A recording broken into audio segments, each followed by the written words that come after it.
Happy birthday to you, happy birthday to you. আমাদের picnic.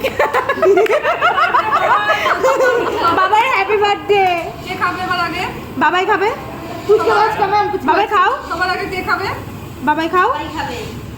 মাকে খাও, মাকে খাও। হ্যাঁ, ও নিজে খাবে, ও নিজে খাবে, ও নিজেই খাবে। খাও খাও খাও খাও খাও খাও। কনফিউশন বুঝতে পারছে না কি করবে। ও ভাবছে একবার এরকম করে হ্যাঁ। না আমি খাবো। একটু বড় হয়েছে। কেমন কেমন ভালো ভালো বাবাই ভালো কেক ভালো আগের বার কি করলো? শোনো, কেক কথাই কেটে বলো। এক এক দিন। বন্ধ কর বন্ধ কর বন্ধ কর। দাদা কেক ভালো। দেখি তাকা দিকে তাকা ইনোসেন্ট বাচ্চা। একে নিচ্ছে না শর্ট সবাই এবার উপরে ঘুরো। একটা বাবাইকে একটা বাটি দিও, ওরা একটু করে ছিল। এই সবাই তাকায় দিকে এই কাকিমা ছবি তুলছো না না ভিডিও বানাচ্ছে। আর তো দিতে হোক। এই বলছি ম্যাডামের সাথে আমাদের সবার একটা গ্রুপ পিকচার তুললে হতো না? এখন হ্যাঁ, কেকটা সামনে নিয়ে হবে, হবে, শেষে না হবে। ম্যাম, এখন কেকটা সামনে নিয়ে একটা তুলবো। আমি